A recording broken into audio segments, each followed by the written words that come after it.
Bem-vinda, bem-vindo a mais uma live, o Desafio de Começar. Estamos num programa de 52 semanas, onde eu tô aqui para mostrar para você quais são as possibilidades de você fazer desse ano realmente um ano diferenciado na sua vida e de te ajudar a pensar estrategicamente em como se tornar uma enfermeira, um enfermeiro, um profissional da saúde, fisioterapeuta, farmacêutico, biomédico, biólogo, esteticistas, dentistas, todo mundo aprender a se empoderar e construir uma mente realmente empreendedora. E para falar do empreendedorismo, já vou dando aqui um bom dia, boa tarde para todo mundo que está entrando, agradecendo aí a sua participação no horário do seu almoço. Então, a decisão de estar aqui com você todos os dias, e nesse caso aqui, todas as sextas-feiras, no mesmo horário, é para que você realmente tenha um tempo de qualidade com conteúdo relevante no nosso programa, O Desafio de Começar. Então, a gente já vem falando há bastante tempo sobre como construir uma mentalidade que vai fazer você construir um negócio realmente de sucesso, para que você consiga fazer sua transição de carreira, abandonar o seu plantão ou largar o seu emprego e viver exclusivamente da estética. Ou para você que não quer, você não é da estética, mas está empreendendo num outro ramo da área da saúde, você também construir um negócio sólido para você viver do seu negócio. Hoje eu digo com muita tranquilidade que eu vivo 100% da estética. E foi uma transformação de carreira. Muitos dos meus seguidores já acompanham a minha história há bastante tempo. E de 2018 para cá foram loopings acontecendo na minha vida. E a cada ano eu tenho construído novos caminhos. Então esse passo a passo do que eu fiz e do que eu ainda faço na minha carreira é o meu propósito de compartilhar aqui com você. Então hoje eu separei algo muito especial. Primeiro porque o dia é especial, né? Então já garanto aqui pra vocês, doutoras poderosas, pacientes, amigas, alunas, familiares que estão aqui na live, eu já deixo registrado os parabéns pelo Dia Internacional das Mulheres. Então, tô vendo que tem rapazes aqui entrando, mas a gente merece um dia realmente especial, porque as mulheres são polivalentes. Ou seja, a gente dá conta de múltiplas tarefas simultaneamente, né? Daquele ponto em que a gente coloca a máquina para bater e já sai fazendo 50 mil atividades ao mesmo tempo e ainda assim a gente fica querendo, né? Sempre na busca de se autocuidar, de estar se sentindo bonita, bela, construindo uma carreira. Então, uma empresária, ela ainda vai ter mais funções, porque a gente não vai administrar apenas o nosso lar. A gente vai administrar também a nossa carreira e uma empresa. Então, as tarefas se duplicam, se triplicam quando a gente pensa nesse novo cenário. Então, obrigada aí para todo mundo que está colocando os parabéns. Sejam todos muito bem-vindos. E sem mais delongas, o desafio de começar hoje especial com o Dia da Mulher. Então, hoje eu vou fazer algumas ponderações sobre o universo feminino.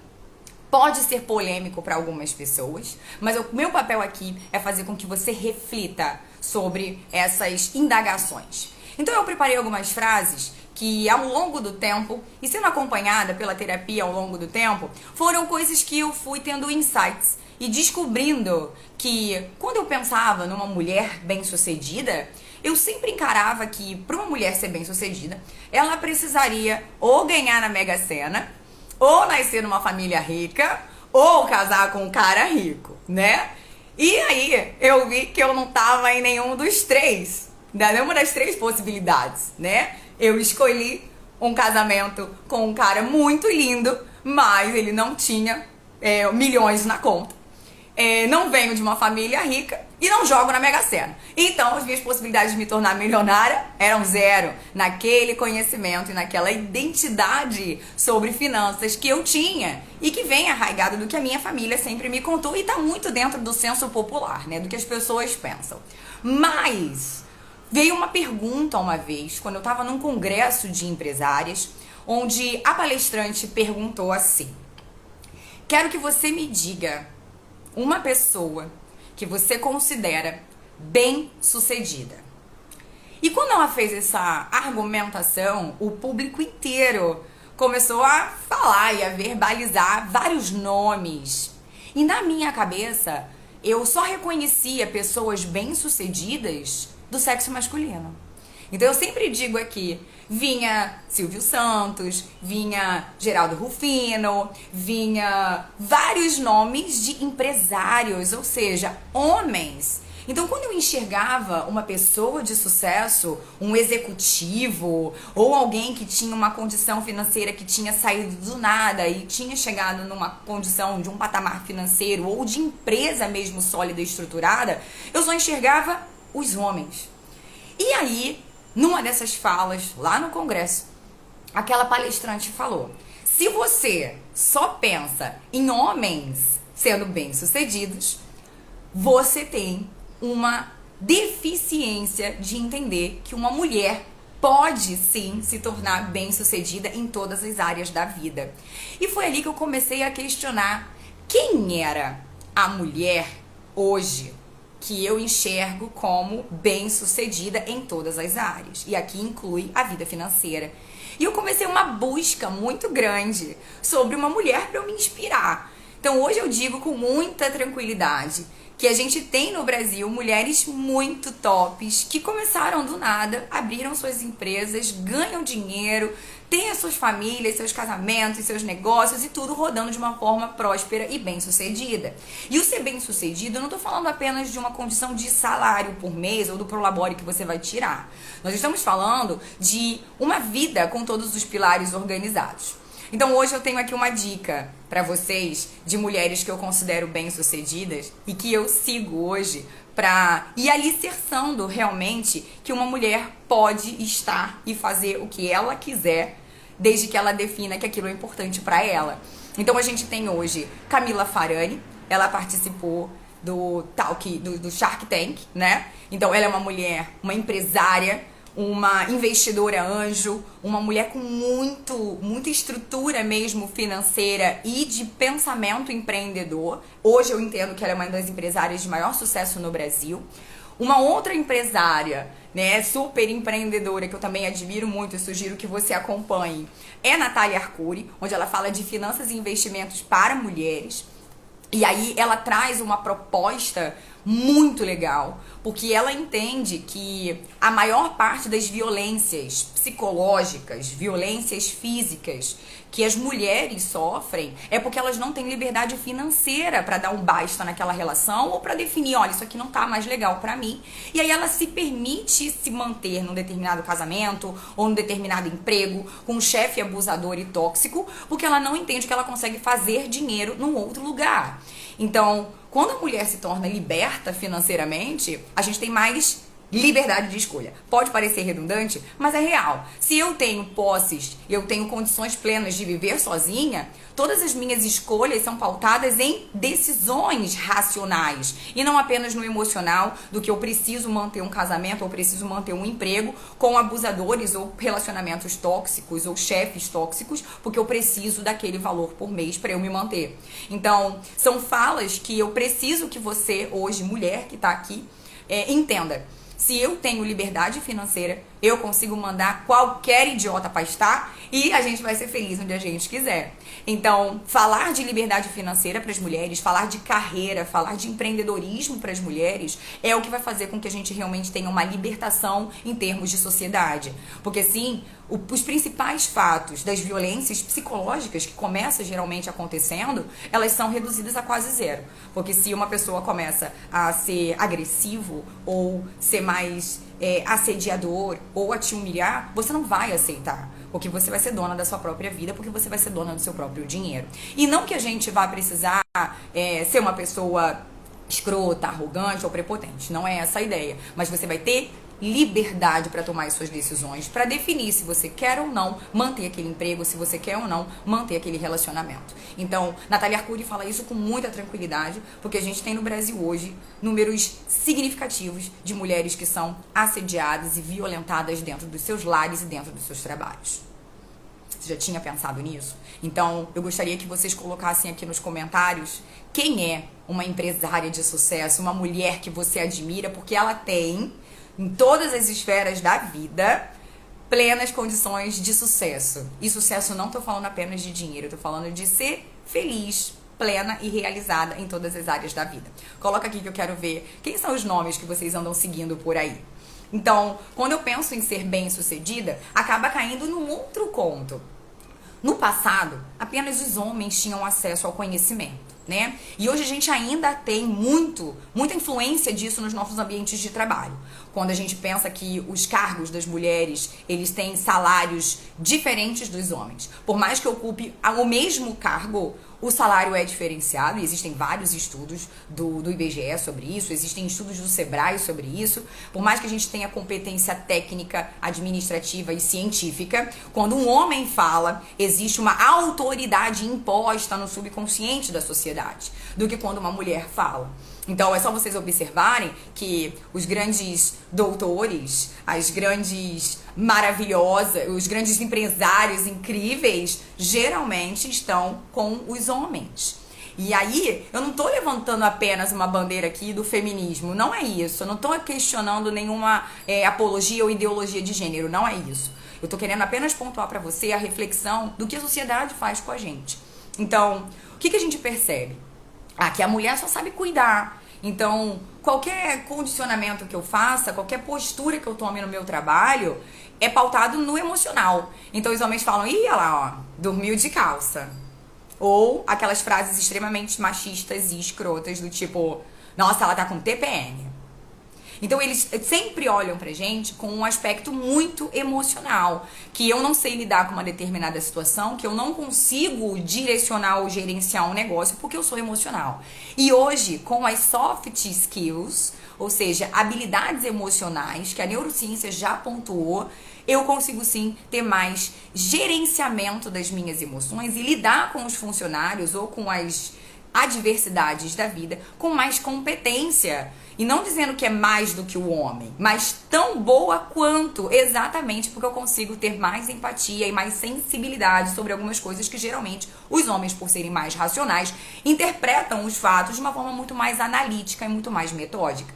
Então, primeiro ponto, se eu só sei cuidar como mulher, né, tá inerente à minha existência feminina, cuidar, a gente entra num contraponto. Quem é a responsável pelo gerenciamento do lar? E se eu consigo gerenciar uma casa, pagar todas as contas, ter todos os boletos organizados, para eu pagar tudo na data certa, eu consigo fazer o gerenciamento dos alimentos, eu consigo fazer uma compra de mês com a administração da previsão de recursos para minha família se manter, por que eu não posso gerenciar a minha empresa? Então você também consegue fazer o seu estoque do seu negócio pensando como você estaria administrando a sua casa.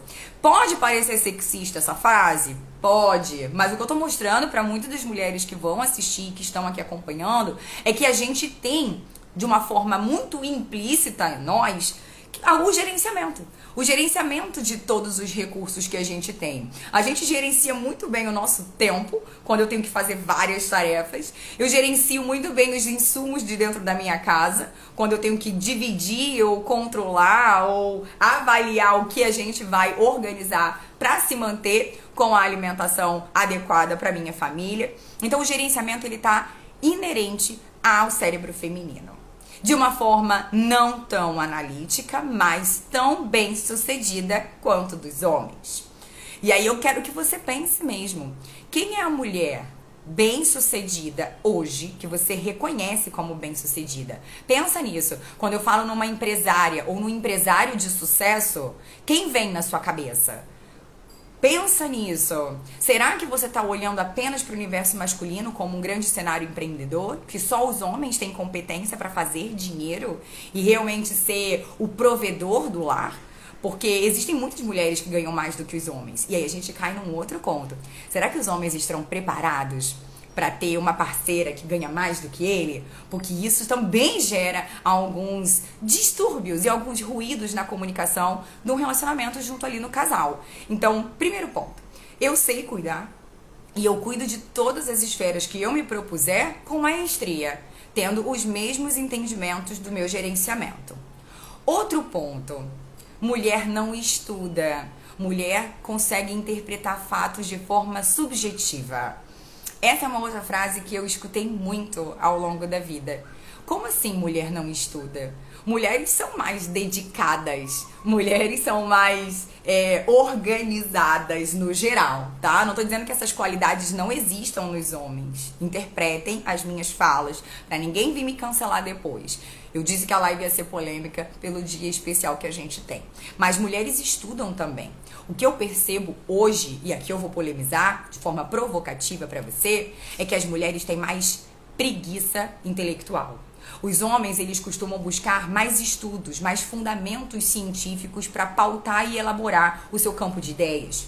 As mulheres não. As mulheres ainda acreditam mais nas fake news. As mulheres ainda acreditam mais em textinhos prontos ou vídeos aleatórios que a galera pode produzir aqui. Porque ligar a minha câmera, basta eu ter a cara de pau de ligar e falar alguma coisa, certo? Então, as mulheres têm mais tendência a acreditar nas fake news porque os homens são mais analíticos. Eles buscam um pouco mais informações.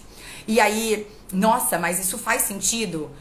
Em partes. Tem muitas mulheres científicas. Eu sou uma mulher científica. Eu tenho mestrado, sou uma projetora aí do meu doutorado. Então, o que acontece? A ciência, ela tá por trás de todas as informações. Mas eu também tenho a avaliação crítica. E eu vou refletir sobre aquele dado. Então, quando as mulheres estudam, elas conseguem fazer um intercâmbio entre o que está sendo posto na ciência tradicional com a ciência alternativa e elaborar isso para a realidade do meu negócio, para a realidade da minha vida. Então, tem mulheres, eu percebo hoje, que tem mais preguiça intelectual. Então, é apenas uma pontuação e diz que seria polêmico. Outro ponto. Mulher não ganha dinheiro. A mulher precisa ser sustentada. Isso é uma frase que me incomoda muito. Porque a gente vem com essa condição intrínseca do nosso passado, pelas gerações e pelos nossos antepassados. Mas quando a gente tem uma família de mulheres que tiveram que ralar muito para fazer dinheiro, a gente sempre percebe que elas trabalharam tão duro que hoje estão adoecidas e não conseguiram viver uma vida plena. Quando a gente fala sobre o ganhar dinheiro, o certo seria fazer dinheiro. Porque quem ganha dinheiro é criança, tá? É criança que ganha dinheiro da família, da avó, dos tios, do pai e da mãe. Adulto faz dinheiro. Eu procuro recursos para fazer dinheiro na minha vida. Eu vou elaborar estratégias financeiras para o dinheiro entrar na minha conta. Então eu não ganho nada, não é um presente. O meu salário no final do mês, se você está no emprego tradicional ou se você é concursado, você não ganhou aquele salário, você trabalhou por ele, você fez dinheiro trocando a sua hora, o seu conhecimento por aquele número, por aquele salário ou por aquele prolabore, se você já é uma empresária e ali você tem o seu retorno do que você está entregando para a sociedade ou para a sua empresa. Então, a gente não ganha dinheiro, a gente faz dinheiro. Crianças ganham dinheiro. E aqui é uma condição que muda tudo. A palavra muda tudo. Porque se eu entendo que eu ganho dinheiro, eu fico esperando ele cair de algum lugar. Eu não sou a atriz principal da minha vida, eu não sou o ator principal da minha vida, onde eu vou construir recursos e estratégias e alternativas para que o dinheiro venha. Eu ainda fico esperando por alguma pessoa, por alguém doar esse dinheiro para mim sobre alguma hipótese que eu entenda que eu mereça aquele número. E tem pessoas que estão com uma avaliação do merecimento financeiro baixa. Então, mulheres costumam ter uma condição do merecimento financeiro geralmente mais baixa. Ela interpreta que ela precisa dar dinheiro para várias coisas primeiro e ela fica em segundo plano, ela fica para depois. Quantas mães estão aqui na nossa live e que geralmente tem essa forma de pensar? Primeiro eu vou fazer tudo pro meu filho e aí vai entregando tudo pro filho e no final da vida ela vê que ela não realizou os sonhos dela. Então, eu gostaria que vocês pensassem hoje de quem é a pessoa mais importante da sua vida. Não pode ser outra pessoa, mesmo que seja o seu filho. E aí falar isso para as mamães que estão aqui vai gerar polêmica, mas no processo de internação, e vocês sabem que durante anos eu trabalhei no CTI, você vai estar sozinha. por mais que você tenha amor e pessoas estejam junto com você, mas você nasce e morre sozinha. Então você precisa sim ser a pessoa mais importante da sua vida. É claro que você pode ajudar as pessoas que você ama, mas em primeiro lugar tem que vir você. E quando eu falo do fazer dinheiro e relacionando com essa questão da maternidade, porque eu sinto que as mães doam muito por amor, eu percebo que elas acabam se colocando em segundo plano. Só que isso gera uma folha de pagamento muito alta, principalmente na velhice. Então, o que a gente precisa entender aqui é, eu preciso construir recursos e subsídios mínimos necessários para que eu tenha uma vida confortável. Então, eu posso doar sim para o meu filho, eu posso doar sim para as pessoas que eu amo, para pessoas da família que eu entenda que seja importante, ou para amigos, e seja como você decida fazer essa doação. Só que eu preciso entender que, antes de tudo, eu tenho que ter recursos mínimos necessários para eu realizar os meus sonhos. Polêmico, né? E tu já parou para pensar nisso?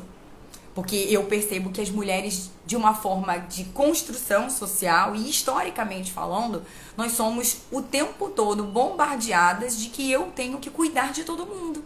Eu tenho que dar conta de todo mundo. Um exemplo muito clássico que eu vou dizer aqui. Vovó ficou internada. E aí quem tá aqui da minha família já vai torcer o nariz, me desculpa, eu amo vocês, mas eu preciso falar e ser sincera com os meus seguidores. Vovó ficou internada durante um bom tempo. E a família se desdobrava para fazer os plantões de acompanhamento com vovó. Mas, quando vovó recebe alta e vovó foi para casa, de quem foi a responsabilidade para cuidar de vovó? As mulheres, as filhas. Mesmo tendo 5 filhos, onde 3 eram homens e 2 mulheres, né? As mulheres têm uma obrigação social para cuidar dos idosos da família. Já pensou nisso? E por que o homem não pode? Ele não tem condições mínimas? Ele não tem mais força, até mesmo para fazer o deslocamento de um idoso quando ele está mais acamado? Então percebam que já existe uma condição implícita. E mais, olha como vai ser polêmico. Tem pessoas que questionam assim, não, eu vou ter um filho porque alguém tem que cuidar de mim na velhice. Quando a gente pensa em discrepâncias sociais, e aí a gente pode olhar para os Estados Unidos e para o Japão, eu não vou entrar em juízo de valor sobre as questões econômicas e sociais desses países quando eu comparo com o Brasil. Mas eu preciso que vocês entendam que os idosos dos países desenvolvidos, eles já criam uma mentalidade que o filho, ele é uma responsabilidade minha até os 18 anos. Depois dos 18 anos é cada um por si. É só vocês olharem nos filmes que os pais já começam a pensar assim, não, ele vai pra faculdade e acabou. A relação acabou. Não que a relação acabou, mas a relação de interdependência acabou. E aí os pais já começam a criar várias estratégias e lá eles criam os filhos para o mundo. E sabendo disso, os pais dos países desenvolvidos já criam planos para o envelhecimento. Eles sabem onde eles querem ficar e o que eles vão fazer na aposentadoria, sem depender de ninguém da família. Ah, mas e se ele se tornar uma pessoa dependente fisicamente, né? Porque falando de questão financeira, eu não vou entrar nesse julgamento agora. Mas eles planejam a vida. Eles planejam as contas bancárias e eles planejam como eles querem envelhecer. Existe uma proposta japonesa que os idosos vão para lares onde eles se conectam e ficam todos juntos num determinado lugar. Aqui a gente tem um péssimo hábito de chamar de asilo ou de casa de repouso, mas fora do Brasil as pessoas se programam para esse ambiente e lá tem condições mais favoráveis para esses lugares também. Então, eu sei que tem alunas minhas aqui que têm casas de repouso, eu não estou questionando a veracidade ou a qualidade dos atendimentos desses lugares, mas a gente sabe sim que gera uma preocupação quando a gente coloca, ou um argumento ainda muito falho da sociedade, é como se a gente estivesse abandonando um idoso num determinado lugar. E não é essa a ideia. Existem famílias que não têm condições de perpetuar um bom cuidado com a pessoa em casa. E aí o que faz? Mesmo que aceite ficar com o idoso em casa, coloca o idoso de canto. E aí esse idoso não tem mais qualidade de conversa, qualidade de tempo, uma troca de ideia, porque o idoso realmente não tem mais nada para fazer. A perspectiva de vida, a visão de futuro dessa pessoa já está com um prognóstico sombrio, como a gente chama na enfermagem. E o prognóstico sombrio é ele sempre pensar na morte, ele já está avaliando o fim de vida. Diferentemente de algumas pessoas. Eu acredito que todas as pessoas deveriam pensar no seu fim de vida. Mas o idoso, e dependendo da doença que ele tenha, ele começa a pensar mais nesse processo de morte. E é aí que vem. Como que a família está avaliando a mente, né, os processos de evolução psicológico desse indivíduo? E às vezes, num lugar onde ele tem mais amigos, mais companhia, faz com que essa mente adoeça de uma forma menos veloz. E aí, por que eu tô falando sobre isso nesse momento? Porque a mulher fica com o trabalho de cuidar do idoso. E se ela não tem grana, ela vai ser sobrecarregada, porque ela vai ter que dar conta da vida dela, da família dela, da carreira dela, da casa dela e mais alguém agora que depende de cuidados. E aí, tu já tinha parado pra pensar nisso? Você já passou por essa situação com alguém da sua família? Porque a gente só para pra pensar quando a gente vivencia essa experiência. E como eu vivi muito tempo no CTI, eu lembro que eu tinha pacientes que diziam assim pra mim: nossa, doutora, eu queria muito que meu filho estivesse aqui. E eu trabalhava num grande hospital, né, de classe A, e os filhos estavam fora do Brasil, morando na Bélgica, como era o exemplo desse senhor, morando fora do Brasil e não tava com o cara. E o cara tinha 3, 4 filhos, mas todos vivendo a sua vida. Então eu gostaria que você pensasse nisso hoje. Como você tem cuidado dos idosos da sua vida, dos idosos que estão ao seu redor, e como que você projeta a sua velhice. E você, mulher, como você projeta a sua velhice? Porque como as mulheres sempre cuidam muito dos outros, elas abrem mão dos cuidados de si mesmas. E aí elas não se cuidam. Elas não têm tempo para olhar para si mesmas. E aí, falando do mundo da estética, eu vou dar um exemplo que é muito corriqueiro dentro do meu consultório. Mulheres que estão com os seus 50, 60 anos, que é o meu maior público, né, hoje de procura por procedimentos estéticos, é o meu nicho de atuação. E elas chegam pra mim e falam assim: doutora, eu agora tô me sentindo sozinha, os meus filhos todos já vivem suas vidas, estou sozinha porque geralmente eu venho de um divórcio e aí estão sozinhos nos seus lares e não sabe mais quem é ela, perderam a sua identidade, não sabem mais reconhecer o que elas gostam, o que dá prazer, o que faz elas se sentirem vivas, o que faz elas se sentirem realizadas. Porque na cabeça dessas mulheres, a realização era apenas a construção da vida do filho. Então, projeta a felicidade na vida de outra pessoa. Então, quando eu falo pra vocês sobre a questão da maternidade, tá aqui uma justificativa final de que você precisa, sim, garantir os subsídios, o amor, o acolhimento que a sua família precisa, mas você precisa estar em primeiro lugar. Se eu sou uma mulher que eu não tenho qualidade na minha vida, se eu sou uma mulher intempestiva, que não tenho autocontrole, que eu não gerencio as minhas emoções, que eu não sei construir uma realidade de futuro para minha carreira, eu não consigo passar isso para minha família. Os meus filhos, em algum momento, eles vão olhar para mim e falar assim: mas você é uma fraude. O que você fala, o que você faz não é verdadeiro. E aí entram os conflitos familiares. Hoje eu percebo muitas falas também das minhas pacientes que dizem assim: eu não posso mais ter trocas porque parece que tudo que eu vivi não faz mais sentido para minha família. Algumas frases dessas estão muito na realidade dessas mulheres, porque a gente no Brasil também tem um conhecimento muito ruim de que o idoso se torna uma pessoa incapacitante. A gente esquece que aquela pessoa tem uma vastidão de experiências para compartilhar. E muitas das coisas que às vezes a gente está vivendo, até mesmo na nossa realidade pessoal, né, nas nossas relações pessoais, aquele idoso já passou por isso. No Brasil a gente entende que o idoso, ele é um cara ou uma mulher que se tornou um vegetal. Ele não pode mais contribuir com nada. Nos países desenvolvidos e principalmente no Japão, existe reverência ao idoso.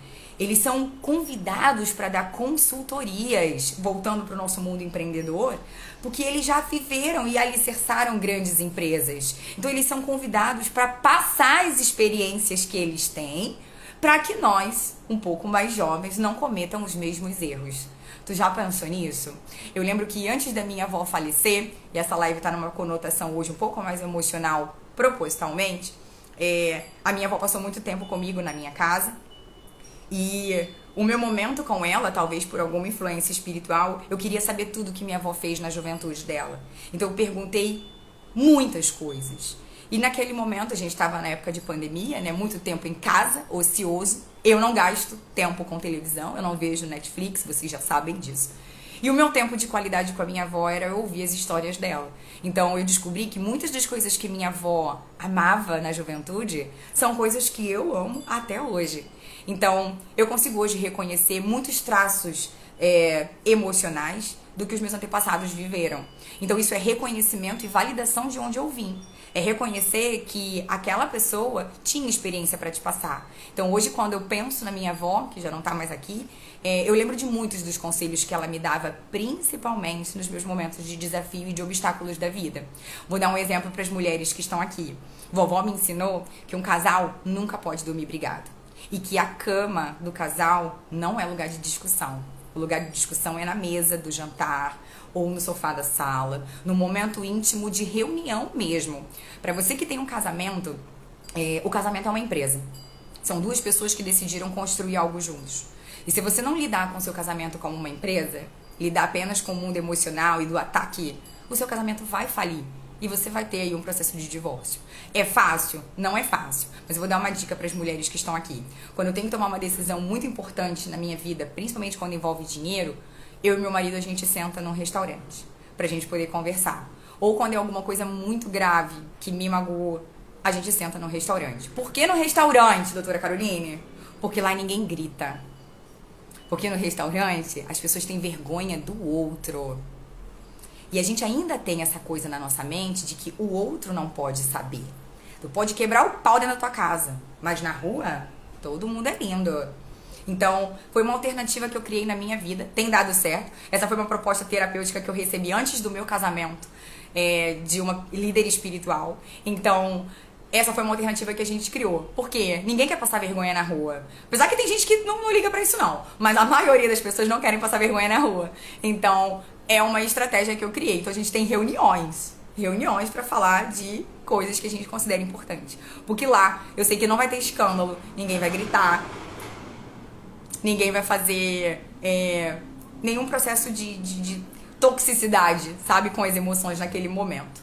Ou a gente toma um vinho, a gente toma uma cervejinha, a gente cria um mecanismo para que aquela conversa que é pesada por si só, quando a gente fala da emoção, se torne menos tensa e que a gente consiga equilibrar as ideias para que a gente consiga passar o que a gente está sentindo. É claro que as mulheres falam muito mais e eu trago muito mais demanda do que o meu marido, mas a ideia é que você crie mecanismos de gerenciamento das suas emoções para você lidar. E aí, por que isso tem a ver com o empreendedorismo, doutora Carol? Se eu não consigo gerenciar o meu lar, se eu não consigo gerenciar os meus filhos e o meu marido, eu não vou conseguir gerenciar os meus funcionários. Porque eles vão trazer demandas emocionais. Eles vão trazer embates pra mim. E se eu não tiver inteligência emocional para lidar com os obstáculos do meu dia a dia, como que eu vou lidar com os meus funcionários quando eles chegarem questionando, argumentando, pedindo aumento de salário, pedindo umas férias fora do prazo que eu achava que era importante para o meu negócio? Então, lidar com pessoas, essa é uma outra frase muito clássica, lidar com pessoas é muito difícil. Sabe o que é difícil? Porque você não sabe lidar com você. Quando você aprende a lidar com você mesma, quando você aprende a lidar com as suas emoções, quando você reconhece que determinada coisa te tira do eixo, ou a nova moda do momento, né, que foi trazida pelos coaches, os gatilhos emocionais que vão abrindo na gente, isso tudo é pautado no meu gerenciamento das emoções. Então, se uma pessoa me desperta gatilho, o problema não é dela, o problema está em mim. Então, eu preciso reconhecer quais são esses gatilhos e que eles não aconteçam. Porque se eu não gerencio o meu lar, eu não consigo gerenciar um negócio. Pesado, né? E aí eu vou fazer mais uma indagação. Como você tem gerenciado o seu lar? Você consegue mesmo gerenciar tempo? Você gerencia suas finanças? Você gerencia suas emoções? Você gerencia os seus funcionários, seus colaboradores, que são as pessoas que moram com você? Todo mundo tem tarefa, todo mundo te ajuda? Ou você é centralizadora, controladora, que acha que só você sabe, só você pode, ninguém consegue fazer porque o teu jeito é o único jeito?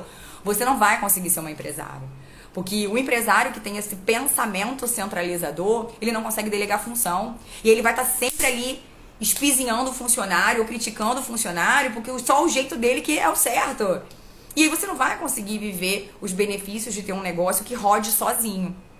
Estão entendendo o ponto que eu quero chegar? Então, falar das emoções, falar do gerenciamento de ser mulher, está totalmente atrelado ao mundo empreendedor e de como que isso vai ser direcionado para que a minha empresa se consolide e não venha ao fracasso. Dados do IBGE já mostram que uma empresa tende a falir com 2 anos de funcionamento. Porque, geralmente, os microempreendedores, né, ou os pequenos empresários, não conseguem gerenciar um negócio de uma forma assertiva. E aí, costumam misturar muito as coisas. O primeiro grande problema que eu percebo nos microempreendedores, eu falo muito isso na minha mentoria, é quando a mesma conta da empresa se torna uma conta residual da pessoa. Então, eu preciso ter uma conta da empresa onde eu não vou mexer nela para pagar minha conta de luz, por exemplo. Eu não tiro o dinheiro da conta da minha empresa para pagar coisas para mim. O dinheiro da empresa é da empresa, é para investimento e financiamento do meu negócio. O que eu vou tirar da minha empresa é o meu prolabore, é aquele salário que eu defini. Para quem já acompanhou as outras lives, a gente já falou muito sobre isso, a definição do prolabore, o lucro e o faturamento do seu negócio.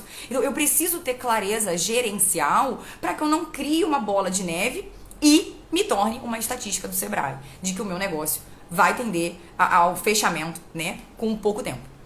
E não é isso que a gente quer quando a gente abre as nossas empresas. Pelo menos não é a minha visão e não deveria ser a sua, e não é a visão das empresárias e dos empresários bem-sucedidos. Quando eles abrem um negócio para gerar empregos e não para você ser escrava do seu negócio. É claro que no início do negócio, gente, eu tirei lixo, eu atendia paciente, eu abria a porta, eu atendia telefone, eu agendava, eu fazia marketing, era eu que fazia tudo, eu limpava, era eu. Então eu me tornava uma empresa. Mas a gente precisa ter um raciocínio de longo prazo de que em breve eu quero contratar alguém. Eu quero que alguém venha para me ajudar a tocar o meu negócio de uma forma mais leve. Então, o início é um desafio. E é assim para todo mundo, exceto se você já tenha um capital de giro significativo. Mas, no geral, a maioria das pessoas começaram sozinhas. E o crescimento vai vindo conforme a demanda.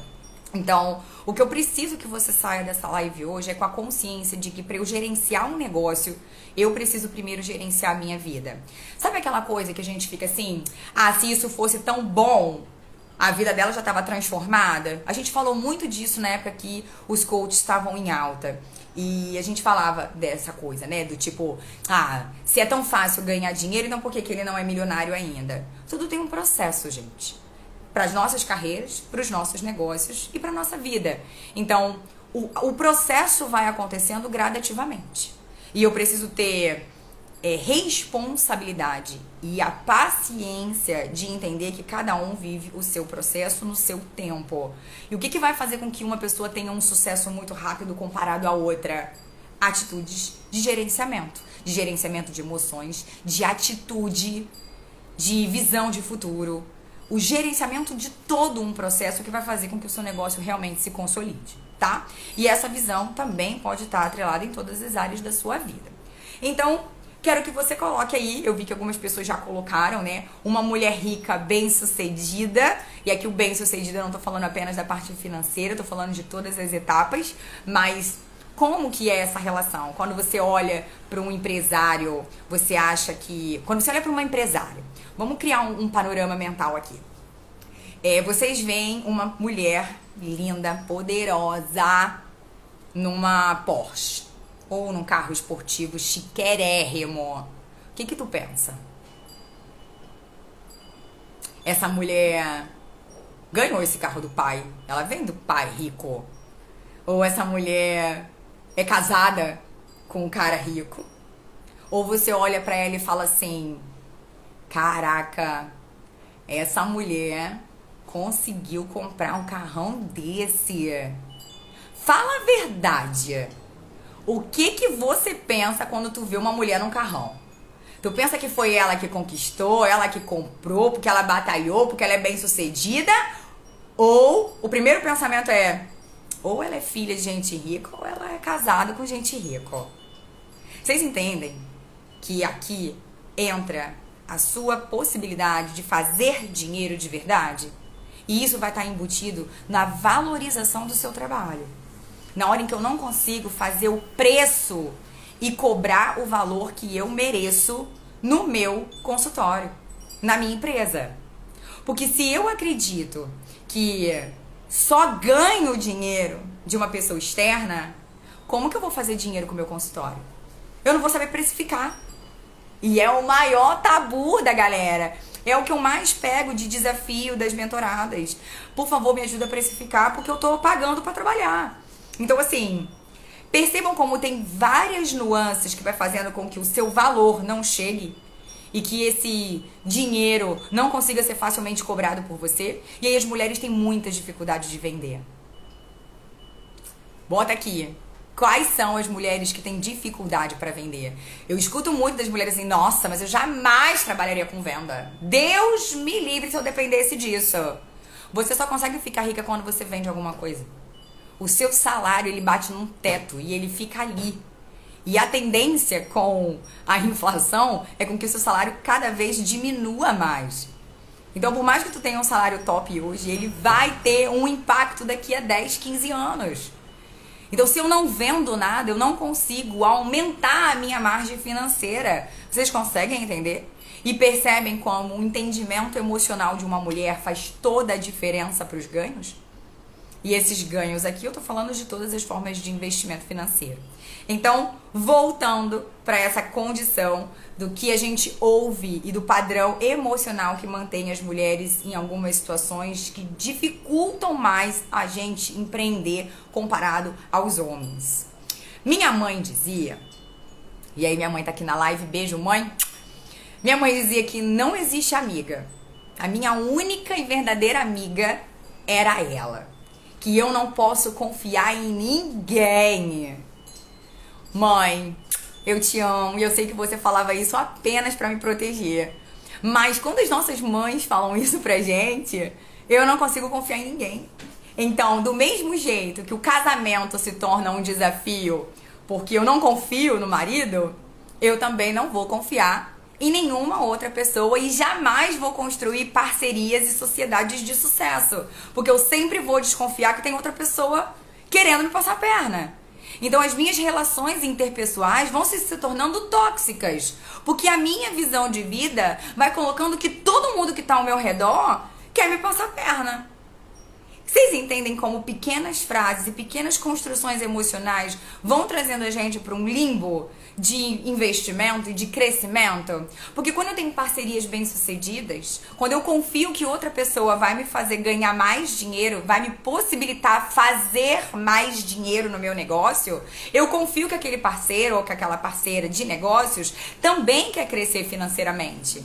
Do mesmo jeito que eu preciso acreditar que o meu parceiro de vida, né, o meu marido ou a esposa, quem estiver aqui, também está construindo uma vida comigo. Então, quando as nossas mães diziam pra gente que não existe amigo, fique ligada, todo mundo tá querendo passar pé, não confia em ninguém, não fala muito, a gente acaba construindo um cenário de eu tô sozinha no mundo. E que eu tenho que fazer, eu só posso confiar em X pessoas. Obrigada, doutora Kennedy. Você que é linda, gata. Feliz Dia da Mulher. Quando a gente percebe isso, a gente se coloca numa posição muito bloqueada. Bloqueada de tudo, bloqueada de relacionamentos em todas as esferas. É claro que eu tenho que ter malícia, que eu tenho que ter sagacidade pra que eu reconheça os capirotos que vem na nossa vida mesmo, tá? Porque vão chegar os capirotos. Vão ter gente que vai querer sentar na sua mesa agora, depois de todo o estresse que você viveu, e aí agora que você tá linda, deslumbrante, rica, poderosa, postando foto lá no seu consultório incrível, e elas vão querer se chegar. Tem essas pessoas? Tem. Mas você tem sagacidade pra reconhecer quem realmente é um amigo ou um parceiro de verdade. Então, quando a gente olha para as parcerias de negócios ou possibilidades de sociedade, a gente precisa colocar na ponta do lápis. A gente quer crescer até onde? Então a sociedade, gente, as minhas alunas, eu sempre falo isso. Quando tu tá num curso, quando tu tá numa pós, quando tu tá numa residência, quando você tá comigo lá na prática ou na mentoria, que vem muitas sócias, né, fazer mentoria comigo, você não tem que escolher tua sócia porque ela é tua amiga. Ah, ela é muito legal. A gente toma cerveja, a gente passa a madrugada toda batendo papo, ela vai ser uma ótima sócia. Mentira. Uma ótima sócia é aquela que tem visão de futuro estratégica. O que tu quer? Tu quer estar onde daqui a 5, 10 anos? Tu quer fazer um negócio comigo pra gente chegar aonde? Qual é a projeção de futuro? E isso é uma conversa. E a gente não pode ter medo de questionar isso. Porque eu não tô abrindo uma empresa ou abrindo um consultório pra ficar fazendo firula no Instagram, gente. Eu tô abrindo um consultório porque eu quero dinheiro. Senão eu continuava no meu plantão. E aí eu não tinha responsabilidade com nada. Eu entrava, saía, cumpria meu trabalho ali. E trabalhasse muito, trabalhasse pouco, meu salário tava na conta. Certo? Porque é isso que o trabalho tradicional apresenta pra gente. Quando eu sou empresária, é tudo por minha conta. O gerenciamento de pessoal, a captação de clientes, o posicionamento de marca, a autoridade de mercado, tudo isso é meu. Então, o meu olhar para o mercado de trabalho também é outro. Hoje, quando eu vejo alguns funcionários à toa, eu já penso que, cara, aquele cara tem um custo.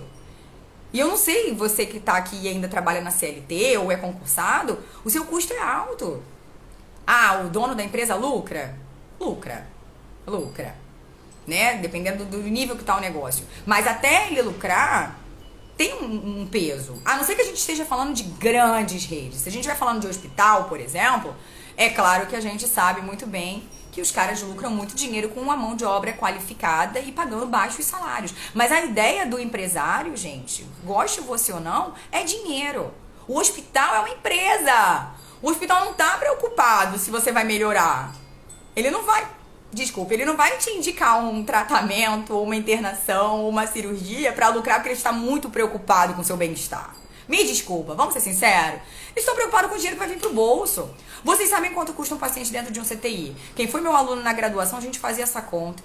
Que graças ao professor maravilhoso que eu tive na minha faculdade, a gente fazia conta, né? Sobre recursos mínimos hospitalares. Então, custa muito. Custa muito, dependendo do nível de complexidade de um doente, ele custa muito alto. E você acha que isso tá saindo da onde? Tá caindo da nuvem? Do colo do empresário? Isso sai do teu plano de saúde.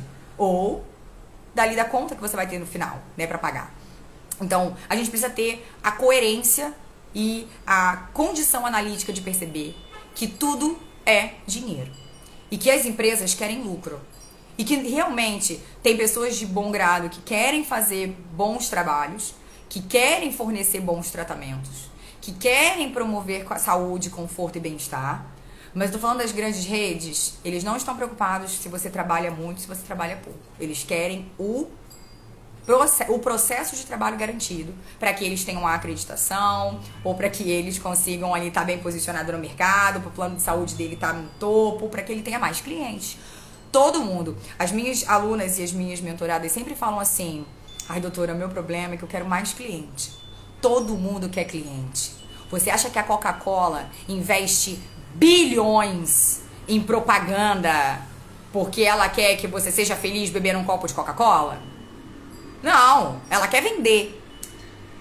Então, assim, todo mundo quer cliente. Todo mundo quer cliente.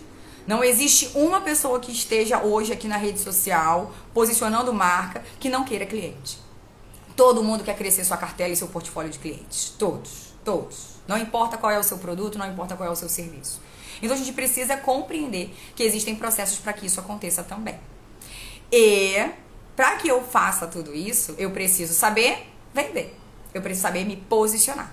E esse posicionamento a gente vai conversar para as próximas lives, porque tem muita gente pedindo: doutora, mas eu preciso gravar vídeo, eu não consigo. Se você quer aprender a gravar vídeo, coloca aqui o coraçãozinho, que a gente vai fazer uma live só disso, de posicionamento para você destravar da câmera, tá? E aí, só pra gente entender que esses problemas nas relações interpessoais vão gerar impactos em todas as esferas. Porque se você não confia em ninguém, você tá muito sozinha. Você tá sempre muito sozinha, você tá sempre muito presa e olhando assim pelos cantos, achando que a todo tempo alguém vai vir fazer uma coisa ruim com você.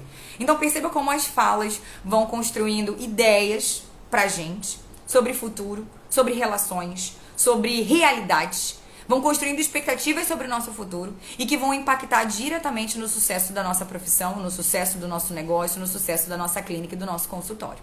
Então, se você entendeu que essa live fez todo sentido pra você, eu quero te dizer que todas as sextas-feiras, às 11h57, porque o 7 é o meu número mágico, eu tô aqui para compartilhar ideias, raciocínios, processos de trabalho para você realmente se tornar uma empresária de sucesso e fazer a diferença na sua carreira e que esse ano realmente seja um ano diferenciado para você.